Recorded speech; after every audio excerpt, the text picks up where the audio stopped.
Imagine settling into a quiet room, the soft glow of evening light filtering through the windows, as a measured, thoughtful voice begins to speak, like a well-crafted audiobook drawing you into an unfolding story of ideas.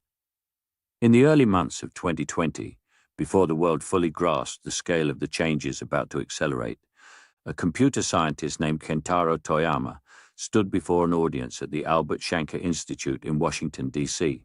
His presentation carried a stark title, The Great Distraction, Technology and AI in Education. Toyama, a former Microsoft researcher who had spent years testing digital tools in classrooms across India and beyond, had arrived at a simple yet unsettling conclusion. Technology does not transform education on its own. It amplifies whatever human forces are already present. He called this the Law of Amplification. Technology's primary effect is to amplify human forces, he explained. So in education, technologies amplify whatever pedagogical capacity is already there. Good teachers with strong intent and support could use computers and early AI systems to deepen learning. But in under-resourced schools or where motivation lagged, the same tools often became distractions. Laptops turned to games, screens that pulled attention away rather than focusing it. Toyama posed a pointed question to his listeners. To what kind of school would you prefer to send your children? One with no teachers but computers powered by AI? Bad teachers with AI, or good teachers, even with fewer machines? The answer, for most, was obvious.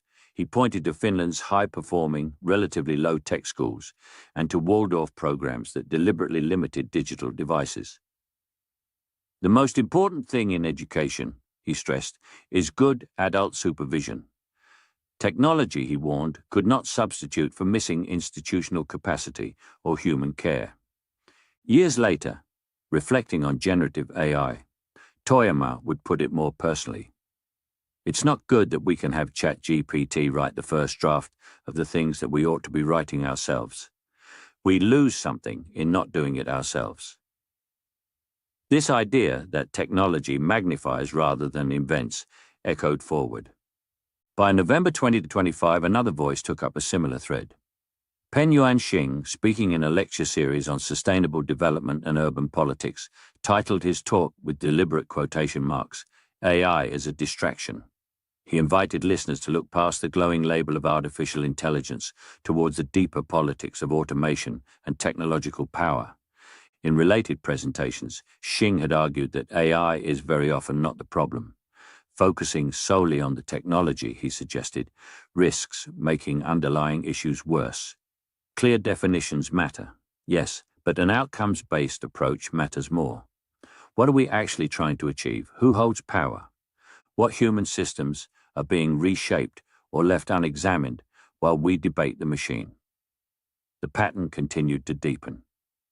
On a Thursday in August 2026, today in fact, Geoff Mulgan published The AI Distraction Machine. Mulgan, a longtime observer of policy and innovation, described a sophisticated playbook used by leading technology figures. To raise capital, leaders must emphasize AI's transformative power. Yet if the technology is truly as world-changing as claimed, private companies and tech oligarchs are poorly positioned to guide it alone. How do they resolve this tension? Mulgan outlined 7 moves. First, distract. Launch low-impact ethics centers or safety institutes that absorb attention without delivering enforceable rules. Second, amplify existential risk talk. Vague statements about the end of humanity that fill media cycles and divert focus from present harms like biased systems, copyright issues, or targeted advertising. Third, mystify, speak of magic intelligence in the sky. Fourth, faint support for regulation while quietly opposing it. Then co-opt institutions, threaten capital flight, and block genuine oversight. Future historians, Mulgan wrote, will ask why the world spent so much time worrying about the profound impacts of AI, yet did so little to govern or guide it. Part of the answer lies in deliberate strategies of distraction. Yet another perspective complicates the picture further. In February 2026, economist Omar Al-Ubaydli published an essay arguing that we should be fighting artificial distraction, not artificial intelligence. The real erosion of deep attention, he contended, predates the current AI boom and stems from social media platforms engineered for micro-duration engagement and dopamine loops. The problem is that people are losing the ability to maintain deep attention due to systematic efforts by social media companies. He wrote, "Their model decreases tolerance for cognitive friction. When attention is intact, large language models can serve as patient tutors or thought partners, complements to human cognition.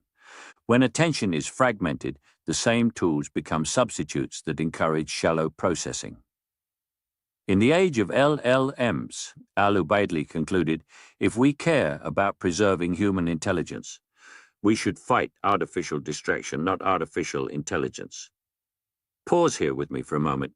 These voices, Toyama's amplification law rooted in classrooms, Hsing's call to look past the AI label toward power and politics, Mulgan's mapping of the distraction playbook in boardrooms and policy circles, and Al-Ubaydli's focus on the attention economy itself, do not contradict one another. They form a single, widening lens. Technology, including AI, is rarely neutral. It magnifies what we already are: our capacities, our inequalities, our intentions, our distractibility. When we treat AI as a magical solution or an existential monster, we risk missing the quieter, more human work required, building better institutions, protecting sustained attention, cultivating the skills of deep thought that no machine can fully replace. The great distraction is not merely the glowing screen or the clever chatbot.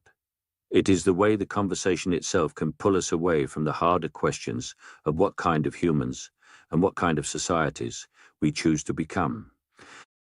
And so the story leaves us not with a verdict against technology, but with a quieter invitation to notice what is being amplified, what is being diverted, and where our own attention, still fragile, still precious, truly belongs.